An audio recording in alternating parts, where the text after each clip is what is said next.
I, I am very pleased to ask Professor Yuval Peres to give his talk.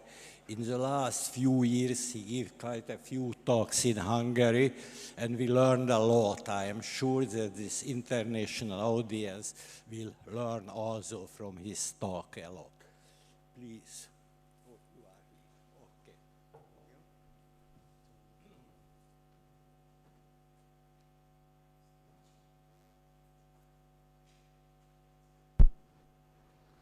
Do you hear me in the back? People in the back, yes? Okay, thank you. Okay, so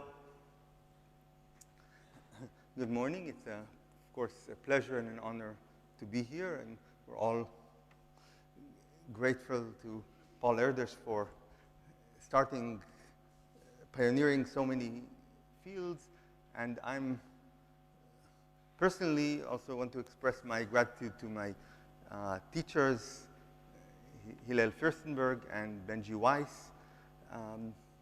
So the topic that I'm discussing is based on joint works with Wilhelm Schlag, Yakov Babichenko, Ron Peretz, Perla Susi, and Peter Winkler. As you can see from the long title, I had trouble deciding what exactly to talk about, but it's actually worse than it looks, because initially I was thinking I really should discuss the amazing collaboration of Dvoretsky, Erdős, and Kakutani, foundational work on fine properties of Brownian paths. So before I realized I don't even have time to mention it, but so in particular, following pioneering work of Paul Levy, they continued to analyze Brownian motion in higher dimensions, finding fantastic intersection properties, for instance, that Brownian motion in the plane will have some points of uncountable multiplicity. So there are points that are visited so many times that that's the cardinality of the continuum, and analyzing intersections in any dimension as well. This theme was continued by many probabilists, most notably James Taylor and Jean-François Legal. So, as I said, I don't have time to go into this, but I do have one story to tell you about the last paper on points of increase. So here's a graph of a Brownian motion. Look at the green graph. So over a unit interval, this graph must have some maximum, and it's easy to see this maximum will be unique. Now, Brownian motion is agnostic over going up or down, right? So suppose you reflect the Brownian motion at this maximum point, then you get the path that you see, which is green on the left and blue on the right. So that path at this point this is what's called the point of increase. It's a maximum to the left and a minimum to the right. Now, of course, there's an issue whether you can really do this reflection legally. So we know there are maximum points. Are there points of increase? This was the question, one of the questions that this remarkable trio, Dvoretsky, Erdős, Kakutani, considered. This was in 1961. And the paper they published says, non-increase everywhere of the Brownian motion process, so that point of increase shouldn't exist. And this is the review by Lamperti, who says that, right, so path of this, it was already well known by the 1960s that Brownian paths are nowhere differentiable, but this was considered a finer property that almost all Brownian paths have no points of increase. The original proof was very intricate. There were other proofs. Some simpler ones are by Chris Birdsey, who's here in 1990. And I also published a proof based on analyzing points of increase for random walks, showing the probability of such a point goes to 0 and deducing the classical result from that. But the reason I want to tell you this story is when I was a postdoc at Yale, Shizuo Kakutani told me that, in fact, initially in 1960, they were trying to, they first believed that there will be points of increase, and they tried to prove it by establishing some fancy version of the reflection principle, showing that you can actually reflect at the maximum.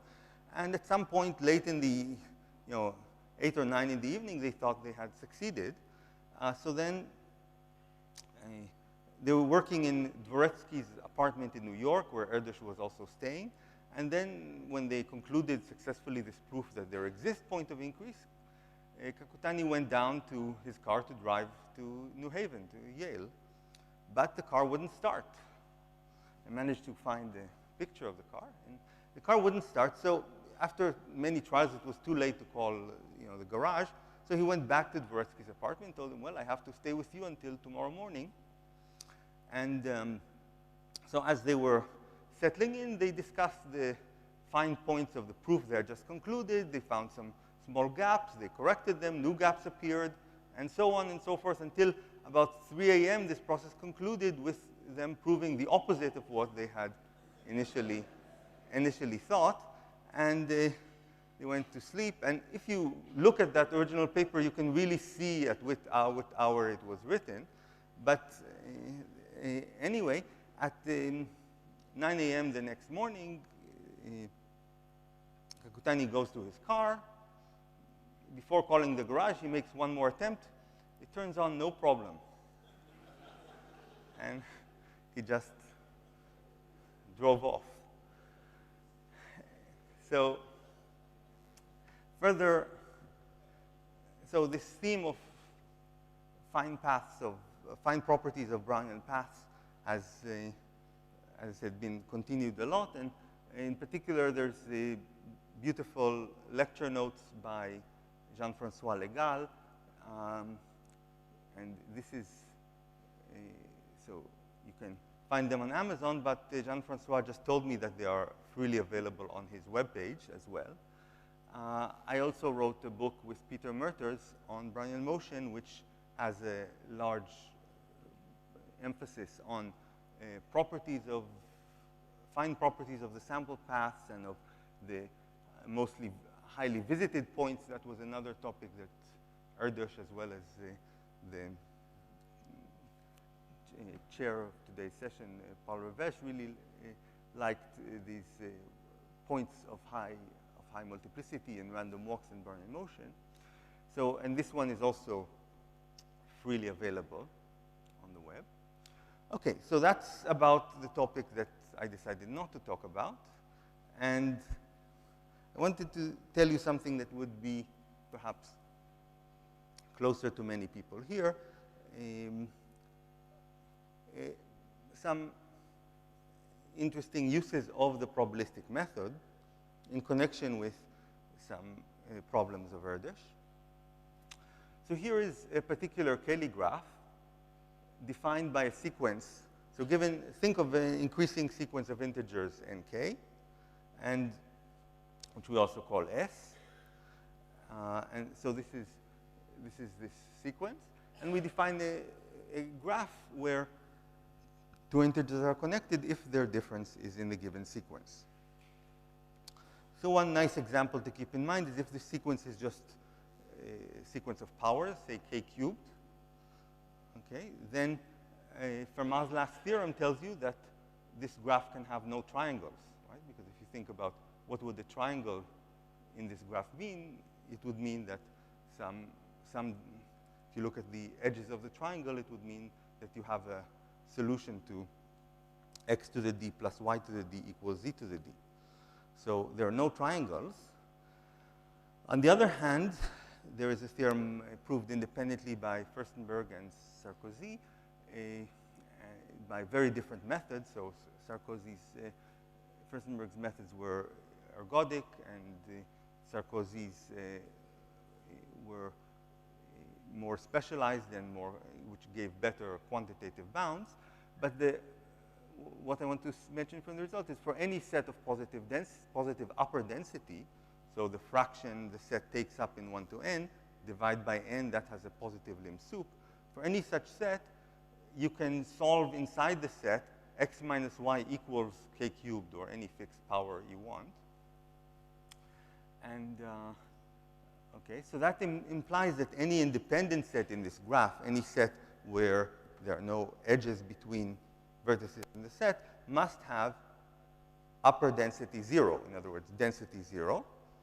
And in particular, this can also be deduced from other things, this graph must have infinite chromatic number, because if you could color, if you had a proper coloring infinitely many colors, certainly one of the color classes would have to have positive upper density. And it would be an independent set. So this graph has infinite chromatic number for polynomial sequences. So with that as background, to mention Erdős's question from 1987, so he asked in a conference, I think in Paris, but I'm not sure. So suppose the sequence grows faster than polynomially, so it's a lacunary sequence, which means that the ratios between successive elements are bigger than some 1 plus epsilon. Okay? So suppose you have a sequence like that, and now you define the graph as before. So integers are connected if there are differences in the sequence nj. Now you look at the chromatic number, the smallest number of colors in a proper vertex coloring, and ask, well, I guess Erdős asked, is this finite? As noticed by Katznelson during this conference, that's closely related to another question, which I think was independently raised by Erdős some years before, in 1975. So problem A is a question in kind of infinite graphs. Problem B is a question in Diophantine approximation. You're given a sequence nj, a lacunary sequence, and you want to find a number theta so that nj theta is not dense. So this contrasts with, Kroneker's theorem tells you that if you take the sequence of all integers, nj equals j, then so I said, right. So I guess I should have emphasized I want theta to be irrational. Thank you. Right. So if you take j to be, so we want theta here to be irrational. In fact, what I'll care about is that nj theta stays bounded away from the integers. So that was the right formula. That was the right formulation for my purpose. Is can you find a theta where nj theta stays bounded away from the integers? And in that formulation, of course, a rational theta is no better than another one. So Kroneker's theorem tells you that if theta is irrational, j theta will be dense, and then there are extensions by Weil and others that say that if you take nj to be the polynomials, then it's still dense and equidistributed. There's a famous theorem of Furstenberg that if you take nj to be the semigroup generated by 2 and 3, then that also multiplied by any irrational is dense. So that's something that increases faster than polynomially, but still is not lacunary. So Erdős's question was about the lacunary sequence. And I should mention that this is very easy if the lacunary sequence is very lacunary, if these ratios are strictly bigger than 2. It's really just an exercise to construct this theta kind of. And I'm sure Erdős realized this, but the question is if nj is lacunary, but with this very small epsilon, can you still find such a theta? So what is the connection between these two problems? So that connection is actually very close to Erdős's 1965 paper that Ben Green told us about.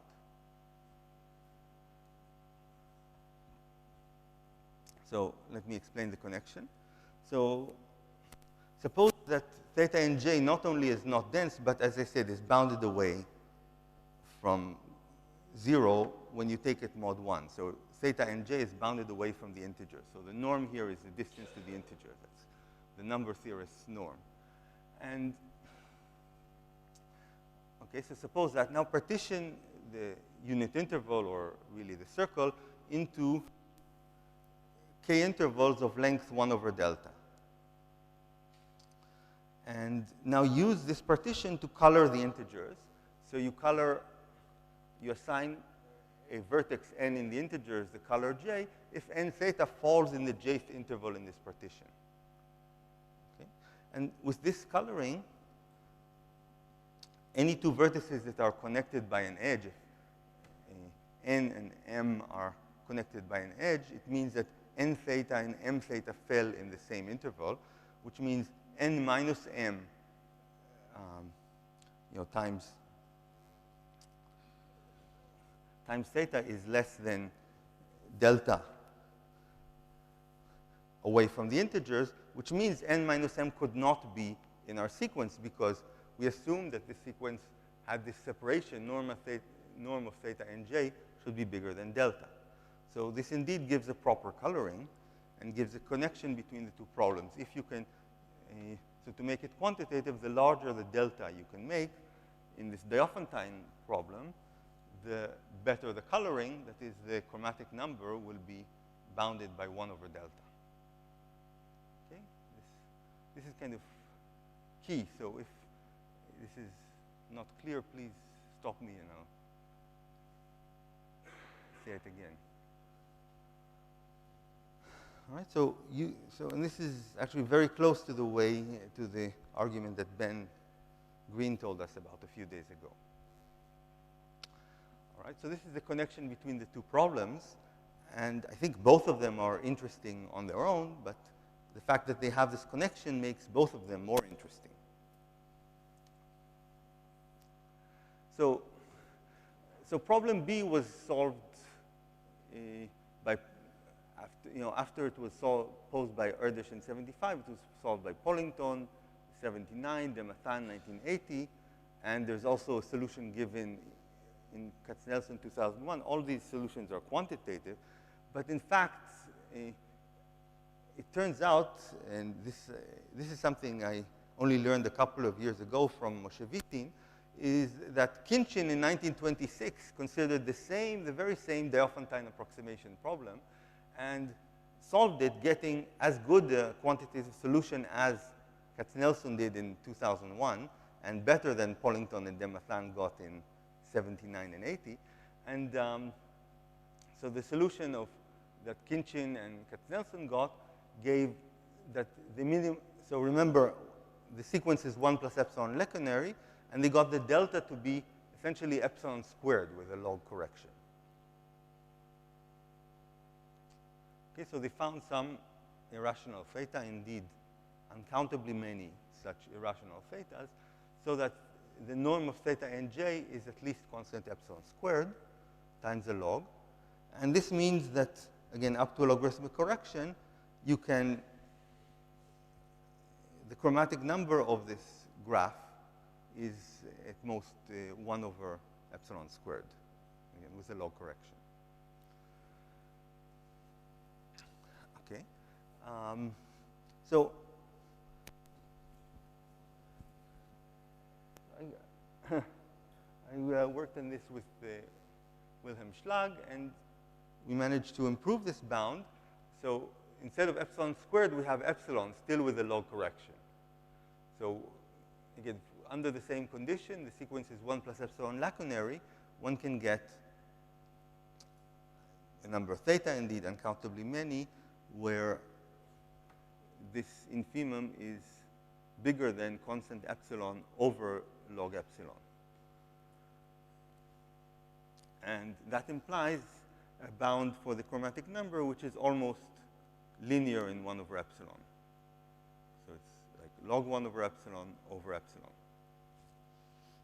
Okay, and I'll explain where this comes from in a minute, but let me mention that this is so the only possible improvement is removing this log now, because say for the chromatic number question, if you just start your sequence, 1, 2, 3, 4, up to 1 over epsilon, and then continue in any way which, say, which is 1 plus epsilon lacunary, so, multiply by 2 every time if you like. Just the presence of these numbers, of course, forces you to have at least 1 over epsilon different color classes. So it means that the chromatic number has to be at least 1 over epsilon. And so the uncertainty remaining is whether this log is needed or not. And so that's one open problem I wanted to pose here. Is somehow arithmetic progression the optimal choice of a lacunary sequence for this problem? Because, I mean, what I wrote down was this sequence. If you do put down any arithmetic progression, you'll get the same effect. So, okay, so that's true. Now, how does this solution go? Now, there's a long tradition going back to the original use, and you can find more in the Alon Spencer book, of using the Lovász-Local lemma to get good colorings. And this is what we'll do, but with a twist. That is, we'll use the Lovász-Local lemma, but in the Diophantine problem, which will then yield a good coloring. So there's an even longer tradition of relating lacunarity to independence. So I think going back to Hadamard, who was looking at a lacunary power series, and followers, there was a theme that was justified in various ways, that lacunarity is some version of almost independence. On the other hand, we know that the Lovász-Local lemma, which I'll recall a version for you in a moment, is also something that tries to capture almost independence, and it turns out that these two match very well.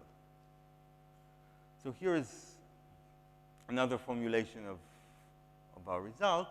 So again, you have a lacunary sequence. You look at sets Ej. So these are sets in the unit interval, so that the norm of nj theta is smaller than constant epsilon over log 2 epsilon. So I wrote less than, but maybe it's better if you think of less equal to get, well, no, let's put less than, because we want the complements to be closed. Okay, so let's keep it as I wrote here. And then the statement is that for these sets Ej, the intersection of the complements is non-empty. And in fact, it's going to be a large set. So if you think about it, the complements, if you intersect the complements, you'll exactly get, if a point is in the intersection of the complements, it exactly gives us what we want. The complement of this means that the norm of nj theta is greater or equal than this ratio of epsilon over log epsilon.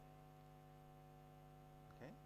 So this is just a reformulation of what we want. And now it's in a form closer to the form we know of the Lovász-Local lemma. One can't apply, it turns out, the Lovász-Local lemma exactly to these sets, because it's harder to control their intersections, so one does some smoothing of these sets.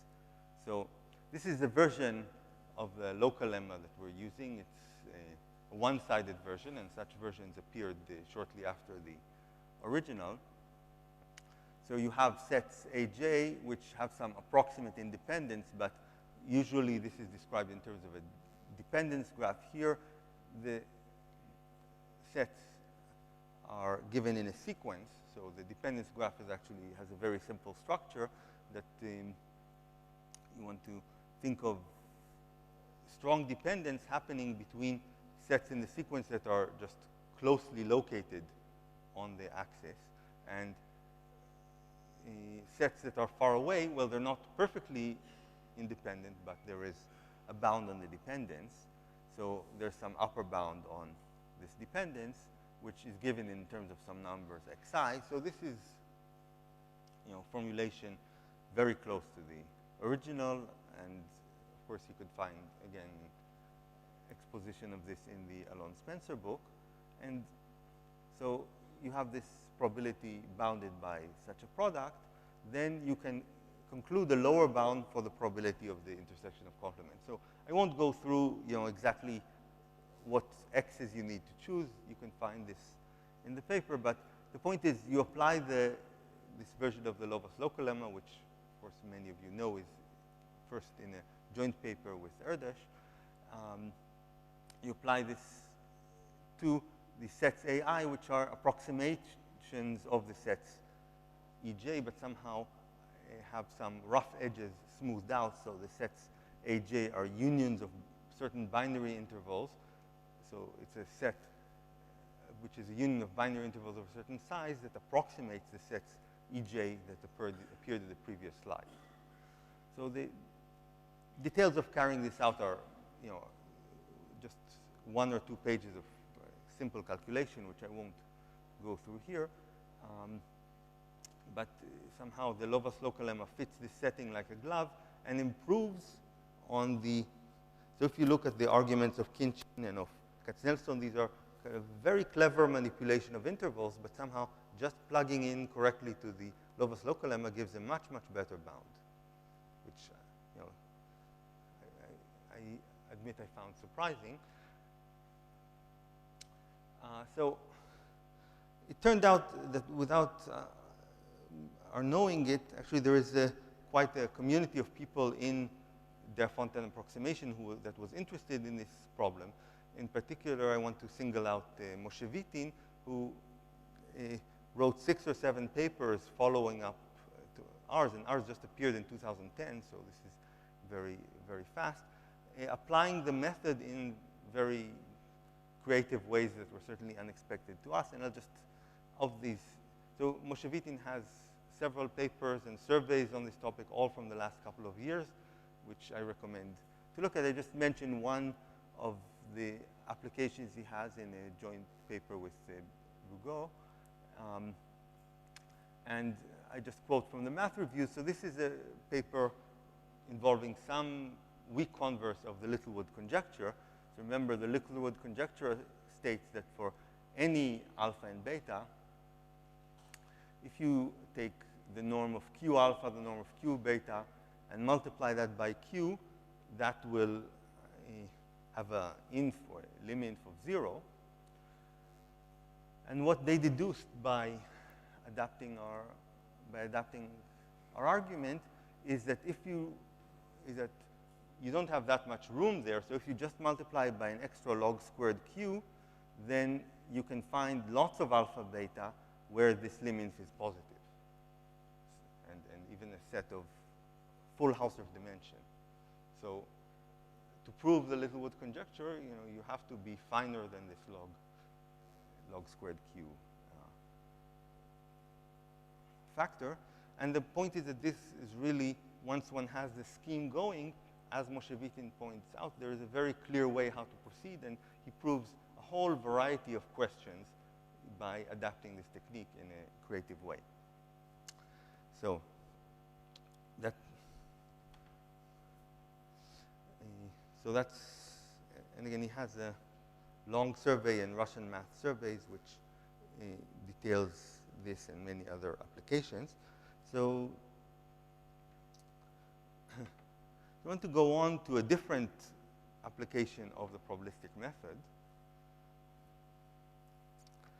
And this is to another subject with a long history, Kakeya sets or Besikovich sets. So these emerged. So Kakeya became one of the most celebrated names in analysis by making the following wrong conjecture. So he was looking for shapes in which you could rotate a unit segment, and the shape should have minimal area. Right, and from that point, sets where you could rotate a unit segment inside are called Kakeya sets. And his conjecture was that a shape like this is optimal. In particular, such a set must contain a unit segment in all directions, but a little more because you have to be able to rotate the segment. Now, historically, this has been distinguished as sets where you can rotate a segment are called Kakeya sets, and sets that contain a segment in every direction are called Besikovich sets because he found them, and he found sets of the latter type of measure 0. But I'm going to suppress this distinction, so giving all the credit to Besikovich of finding such sets, but we're going to focus on the property of containing a line segment in every unit segment in every direction, rather than the issue of rotating the segment, which has turned out to have somehow less importance. So Besikovich gave the first deterministic construction of Kakeya set. So actually, a Kakeya set where you can turn the interval cannot have 0 area, but it can have arbitrarily small area, and a set. But from now on, I'll just abuse notation and call a Kakeya set anything which contains a segment in all directions, a unit segment in all directions. And then Besikovich gave constructions of such sets of 0 area. In fact, implicitly, he had such constructions before Kakeya even asked the question, but he made this more explicit after he learned of the question. And there were later simplifications by Perron, Schoenberg, and those constructions gave Kakeya sets. So if you want the Kakeya set to have a nice structure, for instance, to consist of 4 n triangles, then the area cannot be 0, but it can go to 0 with n. And then by properly passing to the limit, one can get area 0. So here are some pictures from Terry Tao's website of a version of the classical construction. So start with a triangle. So this 1 by 1 triangle has unit segments, not in all directions, but 45 degrees. That's good enough, because if you take a union of 4 copies of that, you'll get all directions. But of course, this has large area. Now suppose you subdivide this triangle in 2 and shift this one piece against the other. Then this union, well, it still has unit segments in all directions which this one had, right? Because any unit segment from the apex here to the base, there will still be a shifted version here. But the area is smaller because with this shift, we created some overlap. And then you can repeat that. So you take these triangles and subdivide them and continue shifting. And if you keep doing this, then by suitably shifting, you can make the area smaller and smaller, not very fast, just 1 over log of the number of triangles you're employing. And eventually, the area can go to 0. And there's some further trickery to actually get a set of area 0, which I won't go into now.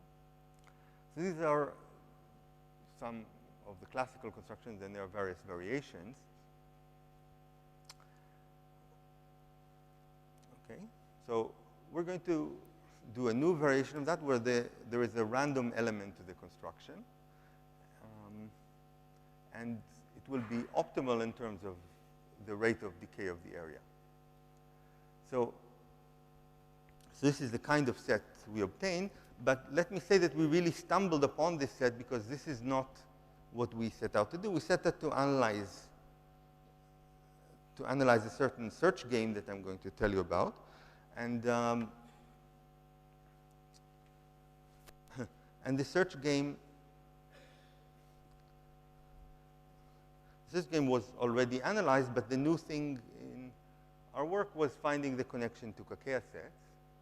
So this will be a game of pursuit I want to tell you about. Here are a few of the references. This is one of Besikovich's papers, relevant papers, not the first one, but one where he explicitly refers to Kakeya's problem from 1928. This is a paper by Davis, who in particular shows that any Kakeya set in the plane must have Hausdorff dimension 2. The analogous problem in space is an important open problem. In space, you still have Kakeya sets that contain unit segment in all directions of 0 volume, but it's not known what is the minimal possible Hausdorff dimension of such sets. And it's a major open problem. I wish I could say anything about it, but I can't. So you can just repeat the question. So this is the first paper analyzing the pursuit game you'll see in a minute. And this is our paper relating this pursuit game to Kakea sets. And these certainly the latter two are both easily available online. So here's the game. We have two players, which following Adler et al. We're going to call the hunter and the rabbit. And the game can be played on any graph. It turns out the most informative graph is just a cycle or a path.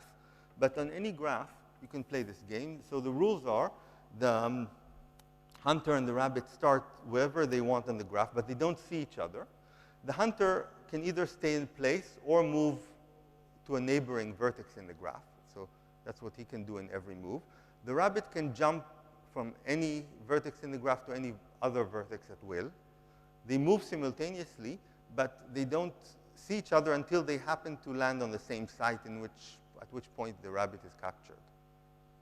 Okay? So this can be done on any graph. Again, the hunter has to respect the graph. He's walking from a vertex to a neighboring vertex, or he can rest where he is. The rabbit can just basically has the complete graph, can jump from one vertex to any other vertex. And we're going to first look at it on the cycle, and then at the end come back to general graphs, which it turns out that the cycle analysis gives some information on general graphs.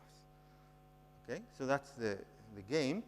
As you know, as I said, you can think of this as being played at night in the sense that they don't see each other until they actually land on the same spot.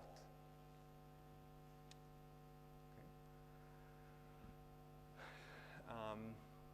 Well, so the game continues until, as I said, they land on the same spot, and that's the capture time. So obviously, the hunter wants to minimize the capture time. The rabbit wants to maximize capture time. So you can think of them as engaged in an infinite horizon or unbounded horizon, a zero-sum game. It is useful in the analysis to reduce to a finite game. So think of a round between the two players as just n steps. So remember, n was the length of the cycle, the number of vertices in the graph. But so we can define a game Gn star, which has the same graph, but we're only looking at the game for n steps. So in n steps, the question is, will the rabbit be caught in these n steps in this one round or not? This is now a finite game because the possible strategies for the hunter are about 3 to the n, for the rabbit about n to the n strategies, pure strategies. They're actually, to optimize, they will have to play mixed strategies. They will have to randomize what they do. But now it's a finite game, so just von Neumann's minimax theorem tells us that there is a value of the game, which means if they both play randomized strategies, it's the probability of capture under optimal play. Now, there's a close connection between this probability of capture and the mean capture time in the original game, which is ignoring constants, and I'll consistently ignore constants here. It's just going to be n over p. If the probability of capture in a one round is p, then the expected capture time is going to be essentially n over p. This p, the probability of capture in a round, will be closely connected to the area of a suitable Kakea set. So, all right, so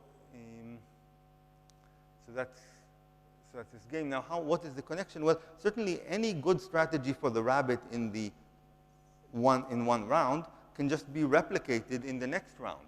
So if the rabbit has probability p of being caught in one round when it plays optimally against any strategy of the hunter, then it could just repeat that. So the capture time will be at least a geometric variable of parameter p. So the mean will be 1 over p rounds.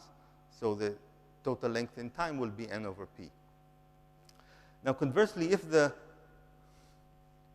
hunter has a strategy that ensures capture probability of P, no matter what the rabbit does, then he can do it in the first round. Now, he can't quite repeat this in the second round because the strategy might tell him to go to a random starting position, and he can't just jump to a new random starting position. But he can do that if he's willing to waste a round, and since we're not caring about constants now, he can just waste one round to go to his next starting position, which is prescribed by the strategy. So by interlacing rounds where he's really trying hard to capture the rabbit and rounds which are just maybe wasted just to move to a new position, you can again easily dominate the capture time by twice a geometric variable of parameter P. So you get, again, 2 over P rounds in expectation, so 2n over P as a bound for the capture time. So there's a close connection of the finite game and the unbounded game. Well, now, what to do in these games? What should the rabbit do? What should the hunter do? One nice thing about von Neumann's minimax theorem is that it tells us that once you find the optimal mixed strategy, it doesn't matter if you hide it from the opponent or you declare it to the opponent.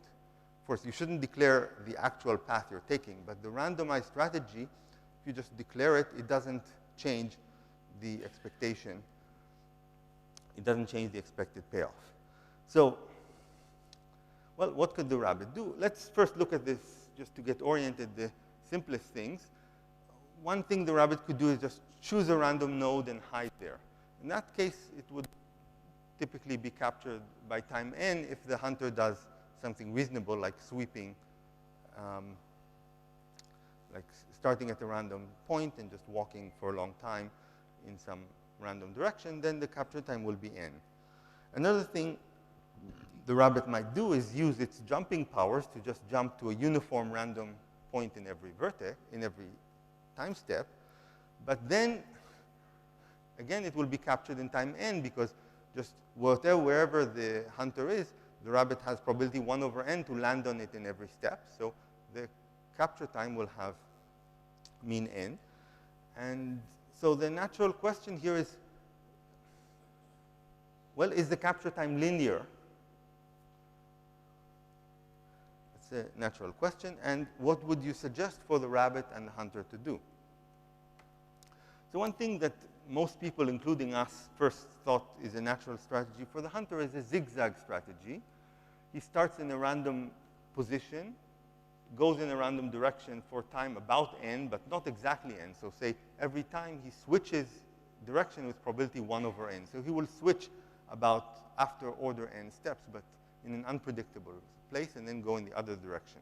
So this kind of zigzag strategy looked reasonable, and at first I couldn't see how a rabbit could evade such a hunter for more than, say, 100 n steps. But turns out the rabbit can evade the hunter. So here's the rabbit counter strategy. Start at a random starting node, walk root n to the right, then jump 2 root n to the left, and repeat. Let me show this in a picture. So here is the hunter strategy. So this is a very long segment. Think of it as order n. And then, occasionally the hunter stays in place, and occasionally he switches direction. So these are, and this is on a cycle, so this is periodic. So this is the space-time map of the hunter's location. Time is going vertically, space is horizontally, so this is where the hunter is. And these line segments where he's in the same direction are of order n. How does the rabbit respond? As I said, choose a random starting point, walk for root n to the right, jump 2 root n to the left, root n to the right, and so on. How can such a rabbit be caught? Well, if the hunter is going to the right, remember the hunter is staying in the same direction for a long time. If he's going to the right, then the only way he will catch the rabbit in a round is if he's going in one of these root n lines that the rabbit is using. Right? Because in one round, the rabbit just uses root n lines to the right. So this has chance 1 over root n. The other way is, well, what if the hunter is going to the left in this round? Well, if you look at the path of the rabbit here, it's actually contained in a strip So look here, it's contained in a strip of width root n.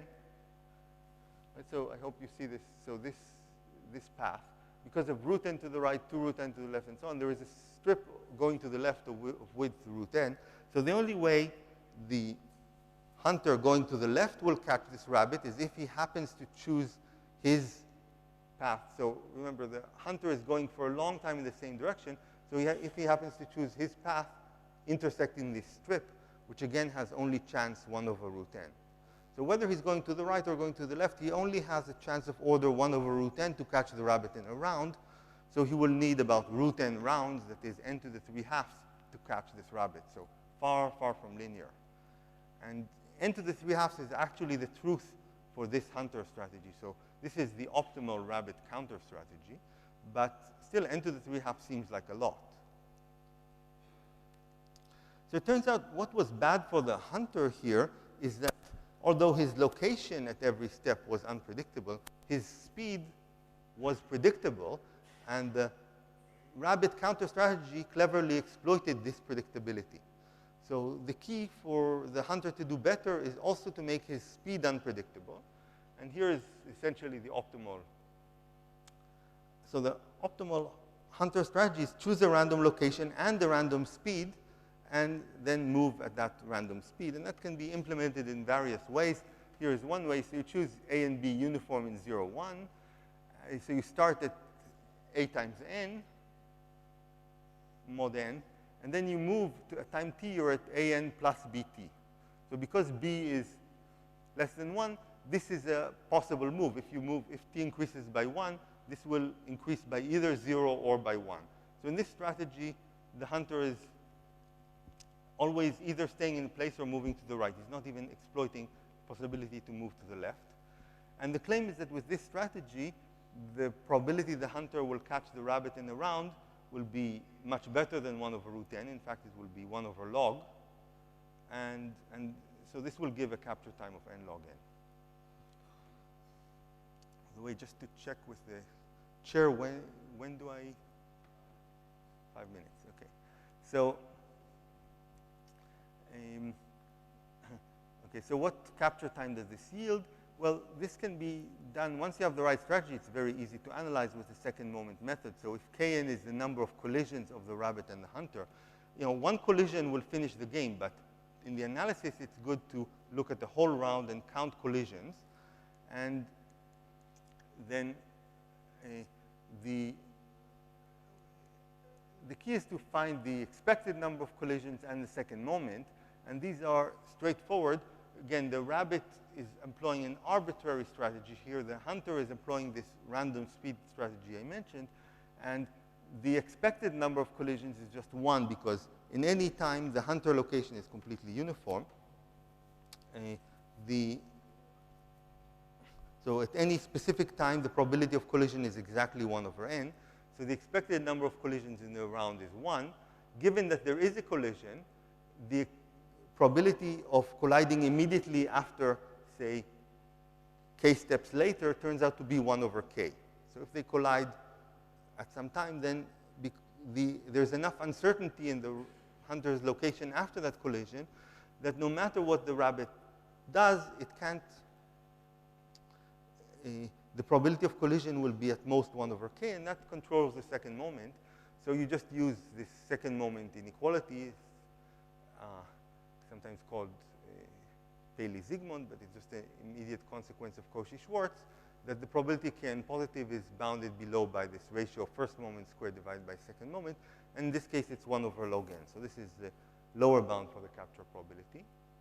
And I'm going to skip the verification of the second moment. OK, now, what about the rabbit?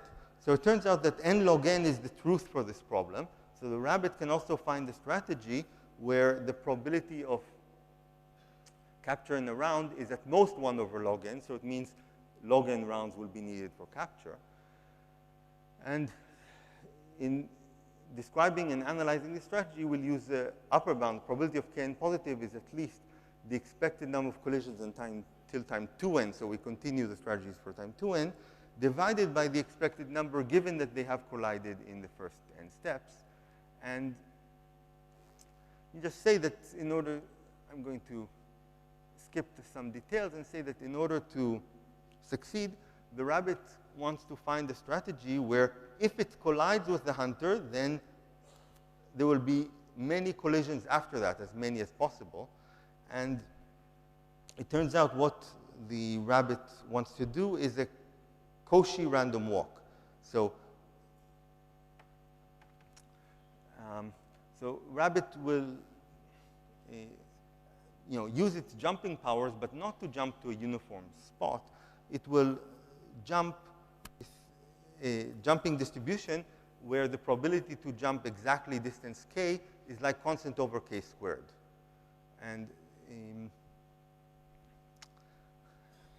And this will maximize the chance that after one collision with the hunter, there will be many collisions afterwards, which paradoxically perhaps is what the rabbit wants. It wants to concentrate the possibility of collision. So if it collides once, it's going to be dead, but it's once, and the total average number of collisions is fixed. So it wants to concentrate these bad events in as few paths as possible. And this is how it gets done. So I'm going to have to skip some details, but say how this Cauchy distribution can be implemented. So the rabbit doesn't have to know about the Cauchy distribution. What it will do is the following. So think of kind of, again, a space-time diagram of we have the cycle and at time 0, another cycle at time 1, another cycle at time 2, and so on. The rabbit will do a random walk on this space-time diagram and wait until it first reaches the next rung of the diagram. So it starts at time 0. Now do a random walk on this cylinder and wait till you reach the next rung. So the next location you will reach the rung has an approximate Cauchy distribution. So it will be a kind of thought experiment of a random walk on a space-time diagram, and it will tell it where to jump in the next round. So I'm going to have to skip the details because I do want to tell you what's the connection to the Kakeya sets. So let's look again at this problem. So let RT be any rabbit strategy.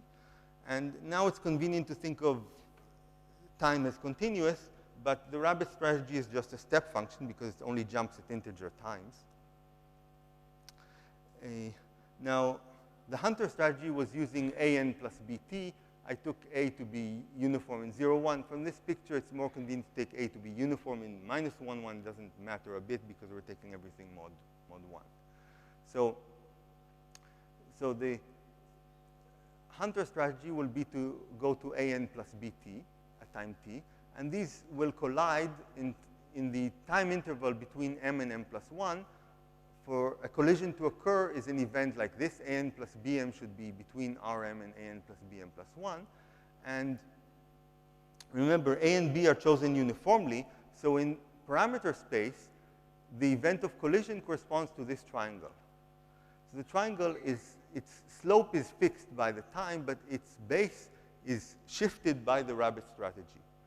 So it turns out that the rabbit strategy just amounts to taking these triangles and shifting them so as to minimize the area, because the total area of the union of these triangles corresponds to which parameters A, B used by the hunter will the hunter capture the rabbit. And the rabbit wants to minimize this capture probability. So the cleverness needed to construct the good strategy for the rabbit turns out to be very close, essentially the same, to the cleverness needed in order to shift the triangles to get small area. Now, that's not exactly right, because in this problem, the rabbit also has to confront other possible hunter strategies. That's why it has to use a randomized strategy, while for just constructing a Kakeya set, you don't need to do randomization. But it's still very, very close, and you get this kind of set. So again, the paper is available on the archive if you want to see more details. So I have 2 comments to make. So one is that one can take a limit. 2 minutes, I'm almost done. So one can take a limit of these constructions to get an explicit, simple formula for, so one can think of a game run in the continuum to get an explicit formula for a Kakeya set using the Cauchy distribution. So again, a Cauchy process, xt, can be defined explicitly by running a Brownian motion, waiting till it hits a line of height t, and the point where it hits, call that xt, that's a Cauchy process. Okay, it's a one stable process. And then here is just a simple formula for a Kakeya set. So you let xt be the Cauchy process and look at the set A, xt plus at, where at range between 0 and 1. So you can see that it contains all direction from 0 to 45 degrees just by fixing t. So when you fix t and let a run from 0 to 1, this gives you a line of slope t. On the other hand, when you fix, so that's why this contains lines in all directions. On the other hand, when you fix a, you're going to get the path of a Cauchy process with drift, and that's classical that has 0 length. So you get this has 0 length, and then by Fubini, the set has 0 area. Okay, and so the very last slide is about why this gives you something for general graphs and what's the open problem. So if you have a general graph, what you do is you pick a spanning tree in the graph and do a depth first search in the spanning tree. So that's what's pictured here. This will give you kind of a cycle going around the tree, visiting every edge twice. So the hunter can use the good strategy for the cycle, applying it to this cycle. And so since he can capture the rabbit in time n log n on the cycle, he can capture the rabbit in time, well, 2n log n, 2n log 2n on any graph. Because he can just use this cycle, and the fact that the cycle has self-intersections only helps the hunter. So n log n is an upper bound, n is a lower bound. Okay, and the open problem is, suppose the hunter and the rabbit are both restricted to the graph. So the rabbit lost its jumping powers. It can only walk on the graph. Is it true that on any graph, now the capture time is order n? We know it in many, maybe in any specific graph we've looked at, but we don't know it in general. Thanks for your attention.